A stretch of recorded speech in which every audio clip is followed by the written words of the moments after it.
नवागत collector Shivam Verma अपनी संवेदनशीलता के लिए पहचाने जाते हैं। इंदौर कलेक्टर का पदभार ग्रहण करने के बाद उन्होंने बुजुर्गों की परेशानियों को समझते हुए उनके लिए विशेष सुनवाई की पहल की है। मंगलवार को होने वाली जन सुनवाई के दौरान प्रत्येक एसडीएम भरण पोषण अधिनियम के तहत बुजुर्गजनों की विशेष सुनवाई करेंगे। देखिए ये खास रिपोर्ट।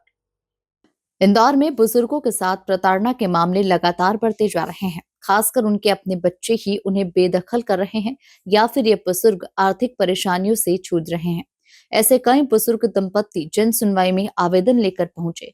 पिछली जन सुनवाई में जब नवागत कलेक्टर शिवम वर्मा ने सुनवाई की थी तो बड़ी संख्या में बुजुर्ग पहुंचे थे। तब उन्होंने निर्णय किया था कि वो बुजुर्गों की परेशानियों को दूर करने के लिए विशेष अभियान प्रारंभ करेंगे और इसी के तहत 16 सितंबर मंगलवार को होने वाली जन सुनवाई में प्रत्येक एसडीएम कार्यालय पर भरण पोषण अधिनियम के तहत विशेष सुनवाई की जाएगी।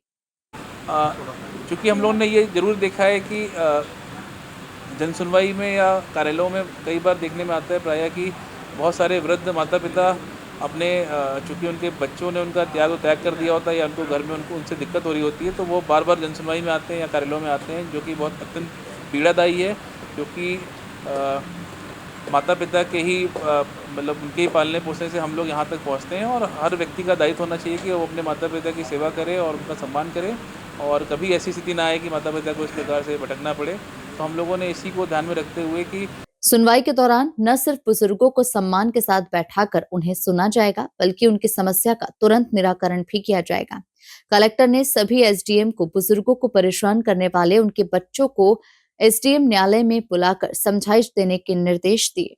सभी एसडीएम्स को आज निर्देशित किया गया है टीएल बैठक में कि वो अपने अपने कार्यालयों में जब जन सुनवाई कल करेंगे तो एक अच्छे से माता पिता के सम्मान को भी सम्मान समारोह के रूप में आयोजित करें।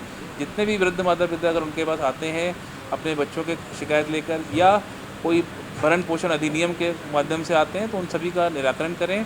हम मध्यस्थता कराएं, उनके बच्चों को बुलाएं और एक अच्छा समन्वय बिठा के मतलब उनको घर भेजें और सभी जो मतलब सभी युवक और लोग हैं वो लोग अपने माता पिता की सम्मान करें, उनकी सेवा करें। यही इसी से हमारे एक सशक्त समाज का निर्माण भी होगा।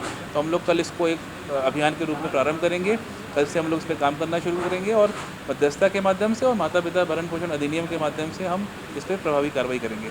हालांकि इससे पहले तत्कालीन कलेक्टर इलैया राजा टी ने भी इस तरह की पहल की थी, लेकिन कुछ समय के बाद ही ये दम तोड़ती हुई नजर आई। अब देखना होगा कलेक्टर शिवम वर्मा इसे कैसे अंजाम देते हैं। Bureau report, MP news, Indore.